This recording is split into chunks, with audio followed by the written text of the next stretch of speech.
Hi guys, welcome to Wrestling Perspective, and in this video I'll be doing my AEW All Out predictions.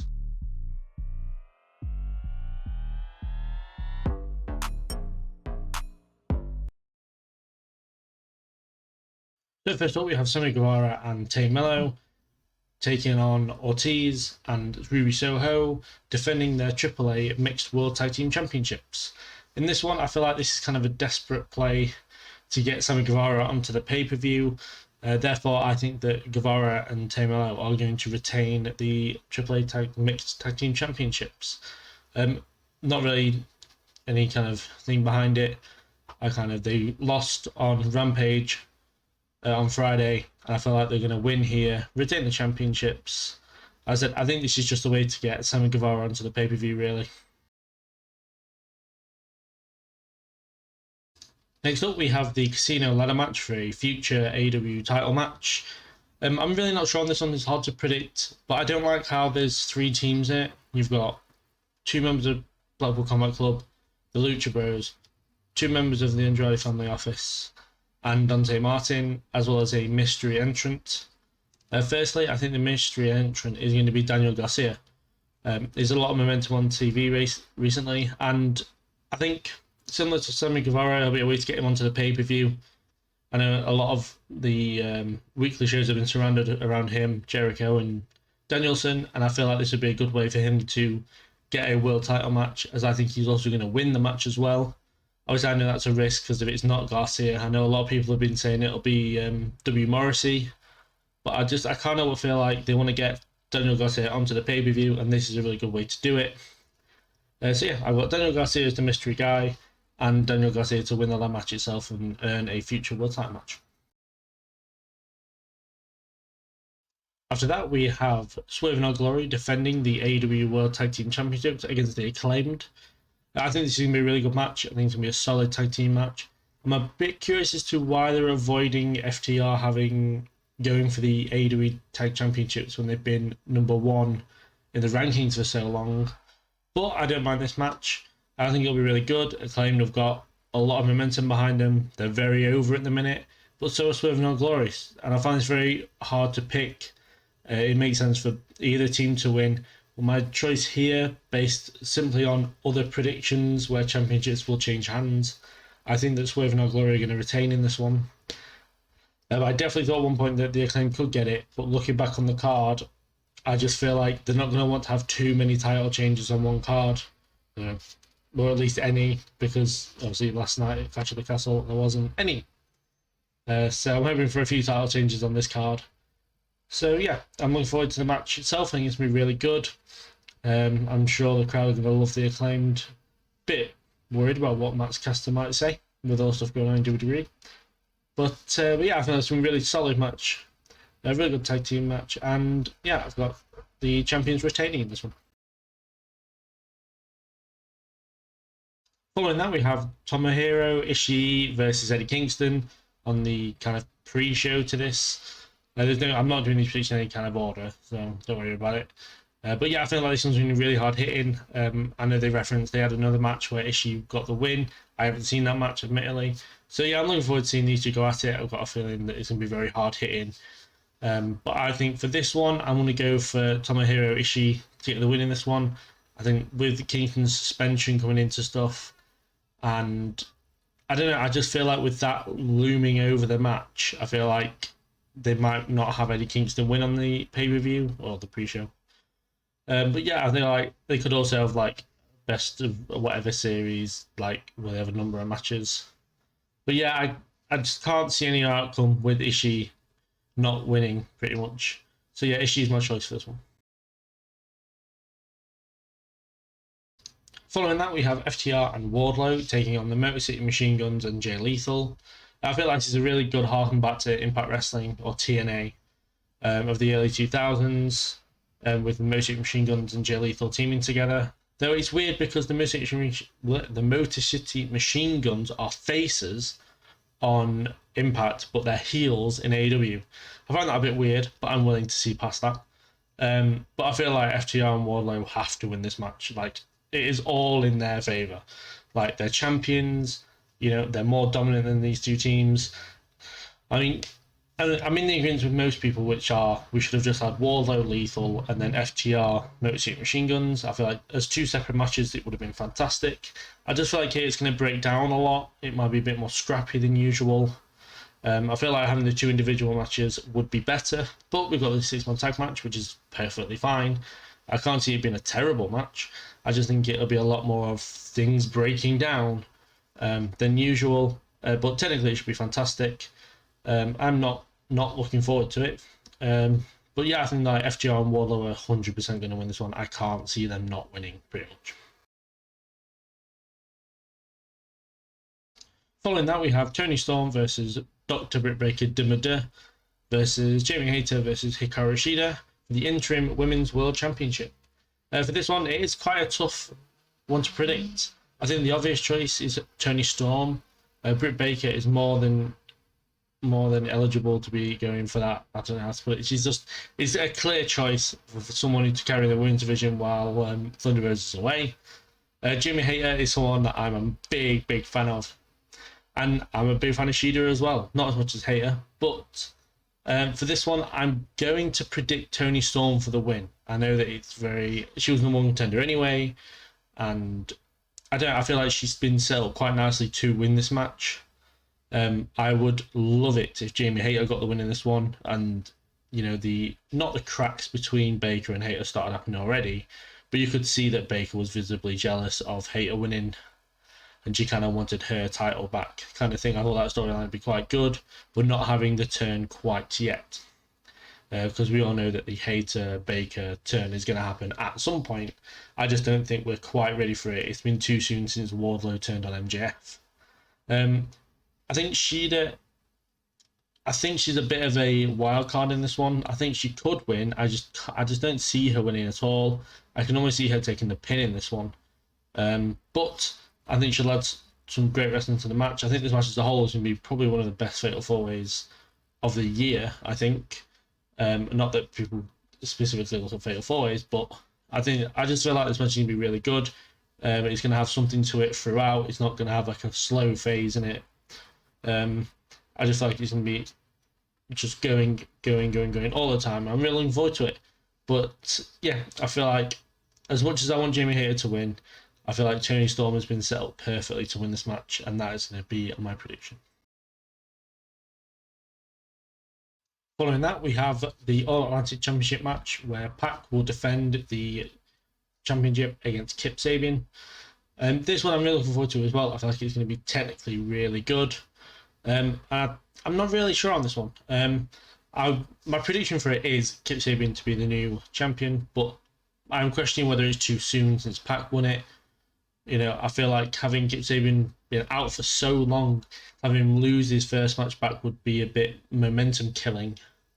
But I like the concept of the All Atlantic Championship, Pac being around the world, being in my home of Sheffield, defending the championship, which I didn't realise, or else I probably would have tried to go. But yeah, he's been defending it where I live in Sheffield. And yeah, I feel like it's a good concept for AEW to get the brand exposure that I think every company needs. But I can definitely see Kip Sabian taking the title from Pac. I don't know why. Again, it's literally just because I can't see them bringing him back after being out for so long, been stood in the crowd all this time. For him to come back in his first match and lose, I feel like that would kill all kind of momentum behind Kip Sabian. But yeah, I feel like it's going to be a really, really good match. But Kip Sabian for new champion.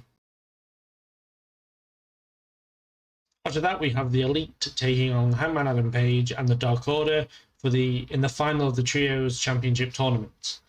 For me, my pick here is the Elite. I feel like these titles have been literally set up for the Elite, for Young Bucks and Kenny Omega to win it. I feel like, though, it would be a good story for the Dark Order and Hangman to get the win here. I can't see anyone else but the Elite getting them, at least to start with. I think they'll be really good first champions. They'll bring prestige to them, and they're literally fit for Kenny and the Bucks. I think if you go, I feel like anything else would just be ridiculous at this point. I think, as I said, they've been set up perfectly. Tony Khan literally said he wasn't going to do this until Kenny got back, which is clearly means they're going to win it. I don't think there's an easier prediction on this card than the Elite winning and being the first trio tag team champions. After that, we have the House of Black taking on Sting, Darby Allin, and Miro. For me, House of Black are the win in this one. I feel like they need the win as well. They've been losing a fair little bit lately, apart from Brody King. But also, I feel like the team of Darby Allin, Sting, and Miro will eventually fall apart. I know that Miro wants revenge on Malachi Black and the House of Black for the mist in the eyes at Forbidden Door, but I can see the House of Black kind of manipulating them so they turn on each other and then get picking up the win at the same time. I'm a big fan of House of Black as well, so I'm really hoping for the win. At least they get a win anyway. I feel like they will be great trios champions, but yeah, I don't know. I just feel like the team of the Sting, Darby, and Miro just falling apart eventually, and the House of Black taking advantage. That's it. That's my prediction. Next up, we have Bryan Danielson taking on Chris Jericho. Of course, it's the American Dragon versus the Lionheart. I can see oh my god, I keep saying Daniel Bryan. Bryan Danielson, I can see him picking up the victory in this one. I feel like this is going to be a technical classic, submissions, power moves, everything like that. I think it's been one of the matches of the night. But Danielson seems to have the momentum going into it. Jericho coming off his loss to the world champion Moxley only a few weeks ago. I feel like, again, but it also feels like we're carrying on this Blackpool Combat Club versus Jericho Appreciation Society, which I don't think we were going to leave after Blood and Guts. No, they said War Games. But yeah, I feel like this is going to be really good. I'm glad that these two get to have a match before they both retire. So I feel like we're not far away from that either. But yeah, I think looking forward to it. I think it's going to be very good. But I think Danielson will pick up the win here because I feel like he needs it more than Jericho does. After that, we had Jade Cargill defending the TBS Championship against Athena. And this one, I feel like Jade Cargill is going to retain the championship, continue her mega reign as undefeated and TBS champion. If you'd asked me this when Athena first debuted, if they'd done this maybe about 2 months ago, I think it was about, I don't know, to be fair, I say 2 months, but I don't know how long ago Athena debuted. But if it had been in maybe the first month of Athena debuting, I'd have said, no, Athena's going to get the win here. She's the one to take the title from Jade Cargill. However, I feel like this has been dragged on and dragged on for so long that I think Athena's lost all momentum. I don't think she is going to be the one to defeat Jade Cargill. I'd love a situation where Jade kept it until Chris Statlander came back. Chris Statlander has a whole new character about her. I know she's recently changed away from the alien, but just something new. And then she comes along and defeats Jade Cargill, or maybe somebody else comes in. But unless they build someone up that's on the roster to beat Jade Cargill, I just can't see anybody on the roster that can do it. So we might as well go away from the roster and bring in someone in who can defeat Jade Cargill. But yeah, for this one, Jade Cargill to win. She continues a dominant reign, which has been really insane. I'm not bored of this at all. I think that having a dominant woman on the roster is fantastic. And if Jade Cargill does lose, then she goes straight into the main event scene. If Toni Storm gets the win, it's face versus heel, and then we have Jade Cargill become the AEW Women's Championship. But she's brought some real prestige to this TBS Championship, and I'm really happy with how it's been going. Big fan of hers. And yeah, I'm looking forward to the match. I think it'll be good. But Jade Cargill to continue her reign as TBS Champion. Following that, we have Ricky Starks versus Powerhouse Hobbs. It's a match I'm not really that interested in. I'm not going to lie to you.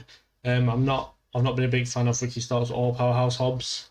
So it's one I'm not really that interested in. But I feel like Ricky Starks will get the win in this one. I feel like as he was the one who was attacked, I feel like it's only right that he defeats the big foe and then possibly goes on to maybe face Wardlow for the TNT Championship, goes on to do bigger and better things, if you will. I'm surprised he wasn't in the Casino ladder match. I think that would have been a better fit, but he might be in a future one at some point to get a championship match. I'm not sure, but yeah, I think it'll be a decent match. I think it'll be a case of high flyer or technical versus power, House Hobbs. But yeah, I feel like it'll be a decent match. A feud I'm not really interested in, but you don't have to be interested in everything, I guess. But yeah, for me, Ricky Starks for the win. Next up, we have Hook defending the FTW Championship against Angelo Parker. I did say earlier on that the easiest match to predict was the Elite versus Hangman and the Dark Order. I was wrong.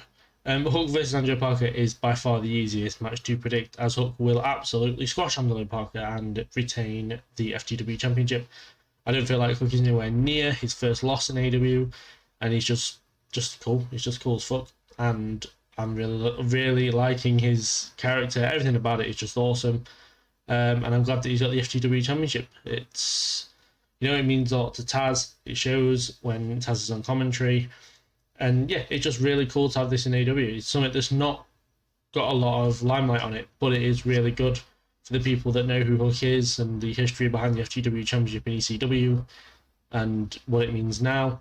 But yeah, I think it's really good. I'm really looking forward to watching Hook squash Angelo Parker in probably a few minutes. So yeah. FTW Championship not to be lost by Hook. Right, penultimately, we have Jungle Boy facing Christian Cage in what is probably the most personal feud on this card. I know that Moxley Punk is very personal and everything like that, but I feel like this is the most personal feud on the card. And I'm surprised that there's no stipulation onto this. I would have even put this as lights out match. I feel like it kind of has that era to it. I don't know whether they might have this match and then on a special Dynamite or Rampage they'll have a lights out match. But yeah, I can definitely see Jungle Boy coming out with a win here. It just makes perfect sense, all the personal attacks, everything like that. But then I suppose on the other hand, if Christian Cage gets the win, he gets even more heat. And Christian being a heel is something I really enjoyed. It gets something I like controversy, like kind of thing as well. I was a big fan of MJF. So having this kind of controversial Christian Cage putting promo on people's dead parents and stuff, I think I've been really enjoying it. I've been loving to hate him, if you will. But yeah, I can't see him coming out with a win here. I feel like Jungle Boy is definitely going to win this one and probably beat the shit out of Christian. And finally, in what I assume will be the main event, Jon Moxley is facing CM Punk and defending his AEW World Championship. My prediction here is that CM Punk will win. I think it's set up for him to win the title in Chicago. There'll be a massive fanfare. But I think I'm really hoping, and I genuinely hope that this goes a while and they put on an absolute barn burner of a match. Because if it's anything like I was fucking stopped in my tracks, shocked at how quick Moxley Punk happened on Dynamite. And I feel like if they do that again, I'm just going to be really disappointed. I'm not going to lie to you. I was fully prepared for them to go 60 minutes to a draw, and it was 3.5 minutes. And it didn't annoy me, it just shocked me completely. And it's been a really good way to build to a championship match. And I have really liked Moxley's championship reign, but I am incredibly biased towards CM Punk. He's by far my favourite wrestler of all time. So of course I'm going to back him in a world championship match. But yeah, that's my prediction. I feel like it's been a really good feud, built really well. I feel like it's going to be a really good match if it's given time. And yeah, I'm genuinely looking forward to it. I'm probably going to be on the edge of my seat throughout the entire match. But yeah, big fan of Moxley, bigger fan of Punk. So Punk's the one I'm going for, new AEW champion. So those are my AEW All Out predictions for tonight. Do enjoy the pay-per-view. I'm sure it'll be an absolute banger, though if you're in the UK, we're going to be up for quite a while from midnight. I can see it being a 4 or 5 o'clock finish, so it's more than a marathon, more than anything else. But I think it's going to be a great night of technical wrestling, like AEW always do when they go on to pay-per-view. I think match of the night will be Punk Moxley, but there's also many contenders on there to get match of the night. So yeah, genuinely looking forward to it. Do comment below what your predictions are, and tomorrow I will be uploading my reviews for Clash at the Castle and All Out, as well as possibly Worlds Collide as well. I'm going to watch Worlds Collide. Whether I'll do a video for it, I'm not sure. Do follow the Facebook page, as I will put my predictions for Worlds Collide on there. But for now, I will see you guys later on.